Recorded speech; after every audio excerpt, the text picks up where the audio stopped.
How are you feeling, Prime Minister? Will you resign if Labour lose thousands of seats, Prime Minister? Are you running on by the time, Prime Minister? How close are you to running the time, Prime Minister? Is really enough to see your Prime Ministership, Prime Minister? Are you returning to government, Mr. Brown? Morning, Mr. Brown. Morning, Mr. Brown. Morning. Are you stepping down? Yeah, it's a good start to the term.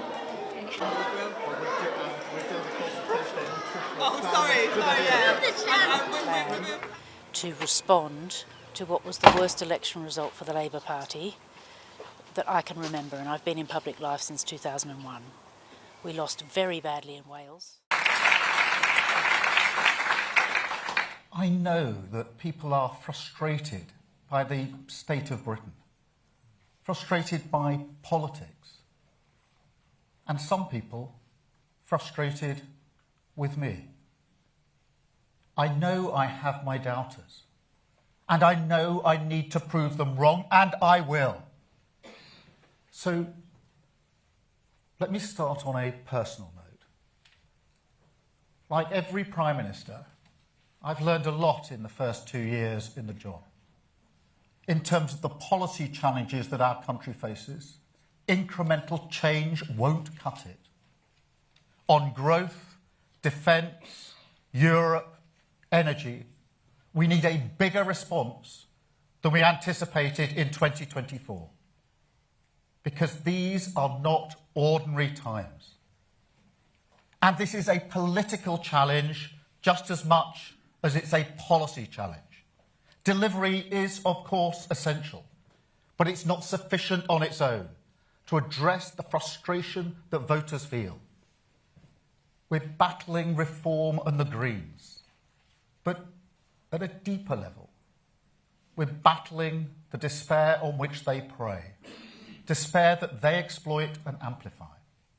And so analysis matters, but argument matters more.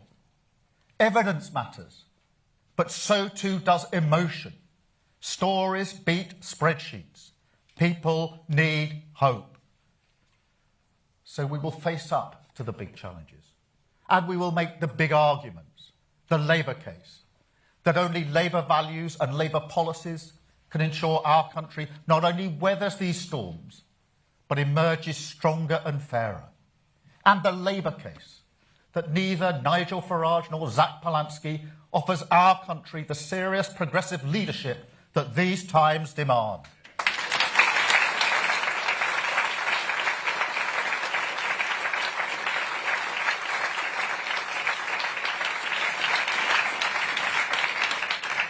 Of course, like every government, we've made mistakes. But we got the big political choices right.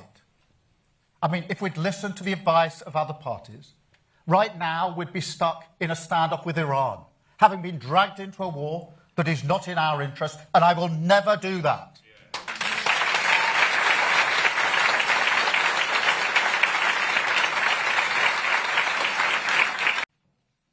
Thank you. Chris Mason, BBC News. Prime Minister, do you think in your gut what you have said is enough this morning? And what do you say directly to those of your colleagues who are weighing up right now whether to back you or to suggest that you should go? And if I may, would you back continuing to block Andy Burnham from trying to return to Parliament? Well, Chris, there's a lot packed into that question.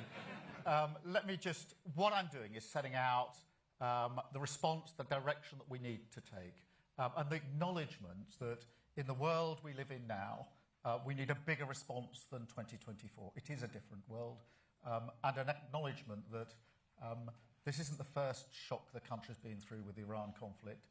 We've had plenty of those in the last 20 years, but every time the government of the day has tried to get back to a status quo that doesn't work, and we're not going to do that this time. That is the urgent task facing our country. We were elected into office to change this country, to bring about the change that is needed. The frustration that has been spoken about is a frustration of at least 20 years, if not more. That is what we're charged with changing. That is what we will change. In relation to Andy Burnham, obviously any future decision is for the NEC. Andy's doing a great job as mayor in Manchester. And I actually work really well with Andy, and I'll give you two examples. On Northern Powerhouse Rail, which is really important for the North West, we are working together on that project. But equally, we've stood together to support Manchester, the community, when we had the terrible attack on a synagogue last year. Andy was the first person I phoned, and I went straight to Manchester to work with him on our response. So we work very well together, but the actual decision will be one for the NEC. Thank you, Chris, very much. Beth.